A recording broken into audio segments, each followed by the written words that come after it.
What's up guys, Cloudie here, checking in with some updates about the final episode of Chapter 10, which will be closing the story of Castle and the happenings in Aurelia, along with some sneak peeks for tomorrow's patch, which will include some wedding swimsuits and balance changes and so on.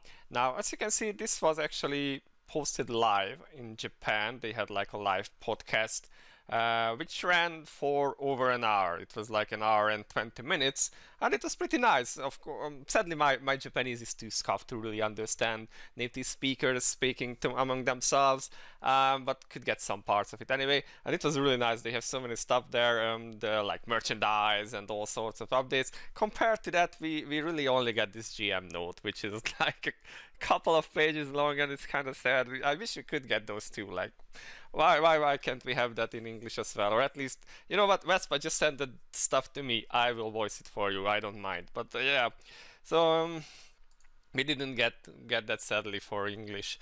But okay, let's see what the patch notes are about. So they will be revealing the details of Chapter 10, the final, the new hero Isaiah, that's how they pronounce it in Japanese, and of course some wedding swimsuit costumes. That still cracks me up a little. So the usual stuff that these screenshots are taken from the test server and may differ from the actual product when it's released. Now let's see the final. So it will be, this is Pentaonia, I always struggle with pronouncing this one. So there will be a full-scale war between the Allied forces and the Dark Legion, where they are trying to break this curtain of light artifact, while of course the Allied forces are trying to defend it. We will be able to see Scarlet, Artemia, and some other familiar faces like Celine, Dimel, Kala. And of course, Rebel Klaus will be facing off with Dark Lord Castle and Fallen Frey. So the chapter will mainly focus on these three heroes. And of course, we get to see some quite nice battle scenes there, it seems. Those screenshots look pretty nice. And well, we get an update for what's planned next after that. So after the story that took place in Aurelia, we will now be going to the Empire, the Vespian Empire. I always like this name, that they technically named the evil empire of the game after themselves, so that's a bit funny.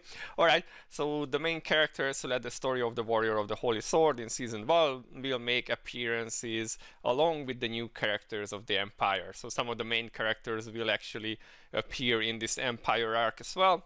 And along with these new heroes, the story will unfold with more diverse, in-depth components in the new stage of the Vespi Empire. Alright, so the final chapter will include a key link between Season 1 and 2, alright?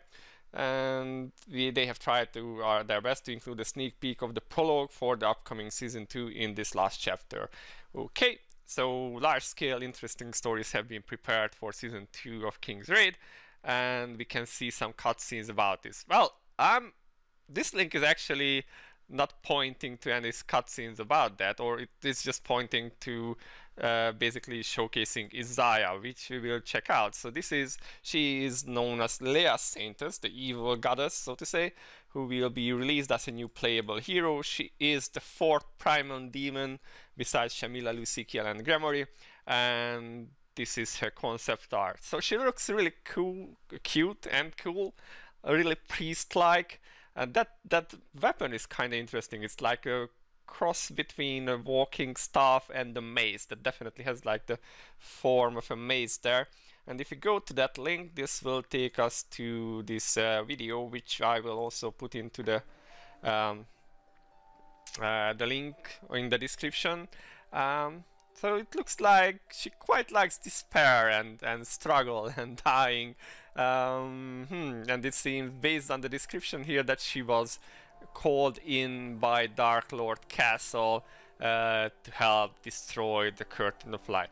She looks pretty cool and cute, not gonna lie. Like, she is you wouldn't be able to tell that she's one of the primal demons, it seems. But yeah, that's her story. We don't get to see too much of her just yet, but of course Vespa knows how to focus on the important stuff. Well, they did more of that in the Japanese live version. If you watch it, you will know what I'm talking about. But okay, so Isaiah. yeah, they didn't really say anything about her just yet. Just that she's one of the primal demons and the saintess of Lea. Well, it's kind of weird to call someone a saintess who is working for. Well, maybe you could. I don't know. All right, let's see. Wedding swimsuit costumes. So first and second batch. So the ones that the first batch will be added tomorrow on the 23rd of March. These will include Kirze, Lavril, Ezekiel, Lucikiel, Aisha, Hilda, Demia, and Artemia. Well, Kirze looks super cute. Yeah, Lavril too. Ezekiel, those of the Ezekiel seems will really love this, I think. And Lucikiel, as some have pointed out, his pants are really unbuttoned there. Yeah, I guess the people who like these two will be really loving these costumes. Aisha, yep. Hilda, this one is for Con. The first time she is actually shown smiling. I think there was no costume of her before that actually showed her smile, so that's a really nice one. And then for the second batch, which will be added in a month on the 27th of April, these will include Kane, Chase, Lilia, Jane, Sonia, Estelle, Talisha, and Isolette. Alright. Is that a new hairstyle for Sonia? That's curious. Short hair, Yon, short hair. Chase, who looks like some scuba diver. Talisha, Kane. I'm not sure if that's really a beach costume, but okay. And then they don't show the rest. Alright. And then they have talked a little bit about the third and fourth quarter update plans. So these are for the second part of the year, where the protagonist of the season 2 of 킹스레이드 will be revealed. A new world boss will be added, but again, this is for the second part of the year. And 킹스레이드 season 2 will be released. Now this is according to the plans. Now for those of you who didn't check on the developer note, the season 2 means that they are switching engines, so basically we get a new client, I believe, but all of our progress and heroes and accounts will be transferred over to that one. So it's not like they are launching a brand new game or anything. They are just replacing the old graphics engine and perhaps the client with it, so maybe we will get a smoother experience with fewer crashes and whatnot. So we can look forward to that in the second part of the year. Hopefully they will be able to deliver on that one. So that's the GM note, really. Yeah, it's kind of sad we can't have those same really nice announcements they had in the Japanese version. I really enjoyed watching it, even though I could like only understand tidbits of it. It would be so cool if we could have that. I kind of wonder what has happened to like GM Frey, who used to do some live stuff or at least recordings in English. I haven't heard of her, so I guess she's no longer with Vespa anymore. But it would have been nice to have something like that as well for the English-speaking community as well.